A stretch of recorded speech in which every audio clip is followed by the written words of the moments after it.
मित्रों नमस्कार, मैं हूं पंडित कैलाश जोशी और आप देख रहे हैं मेरा यूट्यूब चैनल संस्कृत शेष। मित्रों, आज बात करूंगा ठीक 20 दिन बाद गुरु महाराज गुरु देंगे आपको बड़ी सौगात, दुनिया करेगी बड़े बढ़ते कद की बात। किसकी? कन्या राशि के जातकों के लिए 1 मई 2024 को गुरु महाराज उनके भाग्य भाव में आकर के लगभग 12-13 महीने, 1 वर्ष तक आपके भाग्य भाव में कन्या राशि के, कन्या लग्न के जातकों के भाग्य भाव में विराजमान होने वाले हैं। तो इसमें ऐसी स्थिति में 1 मई 2024 को एक यूनिवर्सल इंसिडेंट इस ब्रह्मांड में होने वाला है। वह है गुरु देवगुरु बृहस्पति का राशि परिवर्तन, ट्रांजिशन। मेष राशि से वृषभ राशि में जा रहे हैं तो कन्या राशि के जातकों के लिए यह पहली भाग्यशाली राशि होगी जिसको पंचम दृष्टि से गुरु महाराज देख रहे हैं। और पिछले जब से कन्या राशि के जातकों के अष्टम भाव में गुरु महाराज ने पिछले 12-13 महीने से पदार्पण किया है, गोचर किया है, तब से कन्या राशि के जातक सफलता क्या होती है, कामयाबी क्या होती है, इसको भूल ही गए थे। ऐसा बोझ एक उनके सिर पर था कि कोई उस बोझ को उठाने वाला नहीं मिल रहा था। और अब 30 अप्रैल के बाद ठीक 1 मई को उनके सिर का बोझ उठने वाला है और गुरु महाराज उस बोझ को हटाने वाले हैं। और मानव की बहुत बड़ा कुंटलों के हिसाब से बोझ आपके सिर पर था, वह हट जाएगा 1 मई 2024 को। तब आपको क्या लाभ होने वाले हैं, इसके लिए जैसे मैंने आपको बताया, सफलता तो क्या होती है इसको आप भूल ही गए थे। और जहां आपने हाथ डाला आज तक वहां से आपको निराशा हाथ लगी। हर कोई आपको मूर्ख बना करके निकल जा रहा था और आप भी उस व्यक्ति के झांसे में आकर के भरोसा कर करके अपना मान करके, अपना जैसा मान करके उसके साथ उसके विचारों, उसकी बातों में आ जा रहे थे और अपना सब कुछ लुटाते जा रहे थे। तो इसके कारण आपके घर परिवार में भी टेंशन, तनाव, डिप्रेशन, क्लेश, ऐसी स्थितियां घर परिवार में भी हो गई थी। और माता जी का स्वास्थ्य आपका बहुत खराब हो गया था, फिजूल की खर्ची हो रही थी। माता जी को आपका टेंशन, आपको माँ का टेंशन, इस तरह से सुख चैन सब आपका समाप्त सा हो गया था। घर परिवार से लेकर के, खर्चे से लेकर के, आपके स्वास्थ्य से लेकर के कई बाधाओं का आपको सामना करना पड़ा। लेकिन अब गुरु महाराज पंचम दृष्टि से आपकी राशि को देख रहे हैं तो इसमें आपके व्यक्तित्व में जहां निखार आएगा, आपकी पर्सनालिटी भी बहुत विकसित होगी। एक आपका स्वास्थ्य बहुत अच्छा होगा।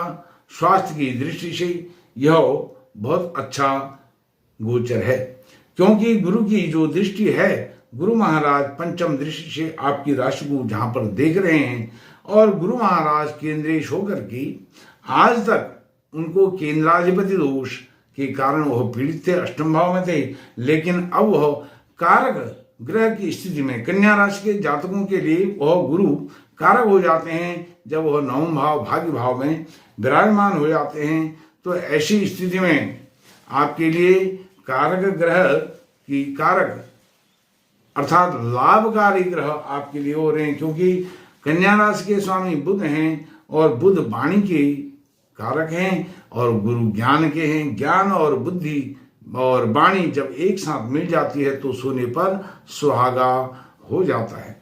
इसी प्रकार से जहां आपको स्वास्थ्य लाभ होगा वहीं पर वाणी में निखार आएगा, व्यक्तित्व में निखार आएगा और गुरु महाराज फिर आपको आशीर्वाद देने के लिए तत्पर हैं।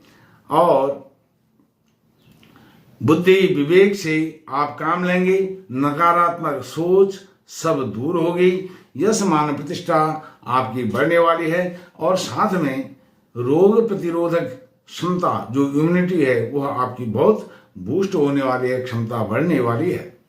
अब सप्तम दृष्टि से देखते हैं आपका तृतीय भाव। आज तक आपकी मेहनत, केवल आपके हाथ मेहनत आ रही थी, उसका इनपुट आउटपुट और उसका जो आउटकम है वह नहीं मिल पा रहा था। मेहनत आप बहुत कर रहे थे लेकिन उसके रिजल्ट नकारात्मक आ रहे थे।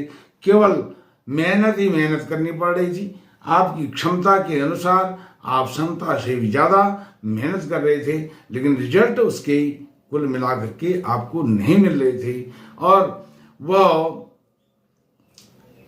स्थिति ऐसी आ गई थी कि आपके छोटे भाई बहन, उनके साथ भी कुछ ऐसे इश्यूज खड़े हो गए थे, लड़ाई झगड़ी और मिसअंडरस्टैंडिंग के कारण बहुत क्लेश चल रहा था, उनसे भी तालमेल नहीं हो रहा था। और इस प्रकार के भाई बहनों से संबंधित जितने भी मामले थे वह अब सॉल्व होंगे और आपके एम्बिशन, आपके डिजायर्स, इस भाव को लेकर के अर्थात जो भी आप काम करेंगे, कर्म करेंगे, उसका रिजल्ट आपको गुरु महाराज की सप्तम दृष्टि से पूर्णतया मिलने वाला है।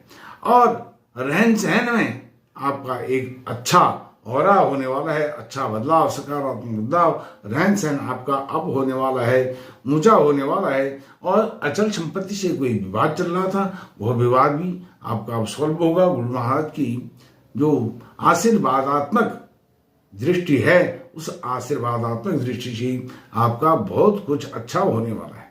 पुरुषार्थ जमकर दिखाएंगे और जमकर उसका रिजल्ट भी आपको मिलेगा। इसलिए तो लिखा है गुरु देंगे आपको बड़ी सौगात। कब तक? 13 महीनों तक रहेंगे, लगभग 380 दिन, 1 वर्ष तक गुरु महाराज आपके भाग्य भाव में रहने वाले हैं। कन्या राशि के भाग्य भाव में, 9वें भाव में। तो दुनिया करेगी बढ़ते कद की बात। आपके चर्चे दुनिया में होंगे, सकारात्मक चर्चे होंगे, आपकी तारीफ होगी, आपकी चर्चा होगी, आपको लोग फॉलो करेंगे। भाई ये व्यक्ति इतना प्रोग्रेस कैसे कर रहा है, इतना प्रोग्रेसिव कैसे हो गया है। आज तक तो इसको कोई हल्के में ले रहा था और आज आपकी कीमत को सब मानेंगे आने वाले समय में 1 मई 2024 के बाद। तो इस प्रकार से यह सप्तम दृष्टि से सब आपके काम बनने वाले हैं 1 वर्ष तक। आप जो जहां हाथ डाल देंगे वहीं आपको सिद्धि सफलता मिलने वाली है। आपके डिजायर्स, एम्बिशंस सब कंप्लीट होने वाले हैं। अब बात करता हूं गुरु महाराज की 9वीं दृष्टि आपके 5वें भाव पर, संतान भाव पर। संतान से जो आपको रिजल्ट नहीं मिल रहे थे, संतान की चिंता सताई जा रही थी, संतान क्या करेगी, कैसे करेगी, संतान का सेटलमेंट कैसे होगा, शिक्षा अच्छी हो पाएगी नहीं हो पाएगी, इसमें आपको बहुत चिंताएं हो रही थी। लेकिन अब वो संतान पक्ष से चिंता समाप्त हो गई। अब उच्च शिक्षा, उच्च कॉम्पिटिटिव एग्जाम आप देते हैं, वहां आपको सफलता मिलेगी और संतान पक्ष से आपको सफलता मिलेगी, सुसमाचार मिलेगा। और यदि आप राजनीतिक क्षेत्र के व्यक्ति हैं तो राजनीतिक क्षेत्र में भी आपका उत्कर्ष होने वाला है, उत्कल होने वाला है और प्रोग्रेस होने वाली है। पद प्रतिष्ठा आपको इसमें यहाँ पर मिलने वाली है, सत्ता मिलने वाली है, यह मान प्रतिष्ठा उसके बल पर आप हासिल करेंगे। वाक्पटुता, कम्युनिकेशन स्किल बहुत अप होगा, बहुत सुदृढ़ होगा, उसमें निखार आएगा और वाक्पटुता के बल पर आप शत्रुओं को भी मित्र बना लेंगे, परायों को भी अपना बना लेंगे और अपने विषय के आप एक एक्सपर्ट हो जाएंगे, ज्ञाता हो जाएंगे, विशेषज्ञ हो जाएंगे। इस प्रकार से यह है। अब एक बात आपको और बताता हूं, कन्या राशि के जातकों के यदि जन्म कुंडली में गुरु महाराज 6, 8, 12 भाव में विराजमान है तो भी आपको घबराने की आवश्यकता नहीं है। अब कुछ विद्वान लोग कहते हैं कि 6, 8, 12 भाव में गुरु अच्छे नहीं माने गए हैं, लेकिन गुरु अच्छे तो नहीं माने गए हैं लेकिन उनकी दृष्टि को भी देखना चाहिए। गुरु महाराज की 3 दृष्टियां होती हैं, 5म, 7म और 9वीं। उनकी दृष्टियां यदि वह भी गलत भाव में पड़ रही हैं, गलत जगह पड़ रही हैं, विपरीत घर में पड़ रही हैं, तो वह भी अच्छा नहीं माना गया है। यदि गुरु महाराज की दृष्टियां शुभ हैं तो उनकी 2 स्थान में स्थिति खराब नहीं होती है, यह कटु सत्य है।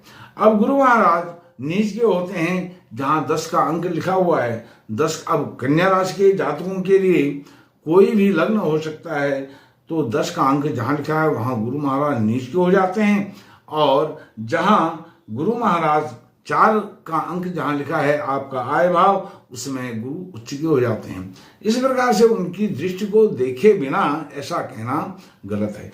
फिर भी यदि आपको लगता है आपके गुरु ठीक नहीं हैं, पीड़ित हैं, तो आपको 2-3 उपाय मैं बताता हूं, वह करने चाहिए। गुरु महाराज आपके जहां भी हैं, आप एक तो सूर्य नारायण भगवान को अर्घ्य दें, अर्घ्य से जल चढ़ाएं प्रातःकाल स्नान करके, नहा धो करके।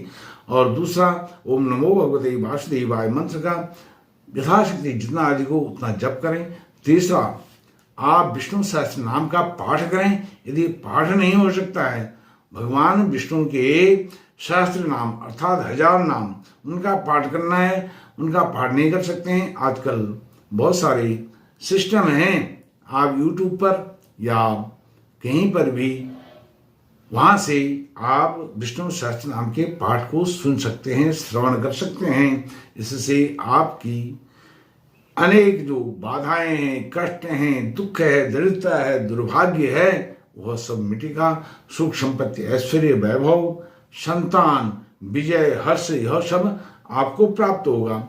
एक बात आपको और बताता हूं, इसको अन्यथा मत लीजिए। यदि गुरु महाराज आपकी कुंडली में कहीं पर भी हैं, चाहे वो शुभ स्थान में हैं या दुस्थान में, खराब स्थान में हैं, तो गुरु महाराज के लिए यह 3 उपाय आप कर देंगे तो आपको कोई कष्ट आने वाला नहीं है। गुरु कभी भी किसी का बुरा नहीं सोचते हैं, वह चाहे अशुभ स्थान में ही क्यों न हो। इसलिए मित्रों, गुरु देंगे आपको बड़ी सौगात, दुनिया करेगी बढ़ते कद की बात। किसकी बात? कन्या राशि के जातकों के लिए 380 दिन तक, आज से ठीक 20 दिन बाद अर्थात 1 मई को यह घटना घटने वाली है। यह शुभ घटना घटने वाली है वृषभ राशि के जातकों के लिए। मित्रों, इस वीडियो में इतना ही। नमस्कार, धन्यवाद।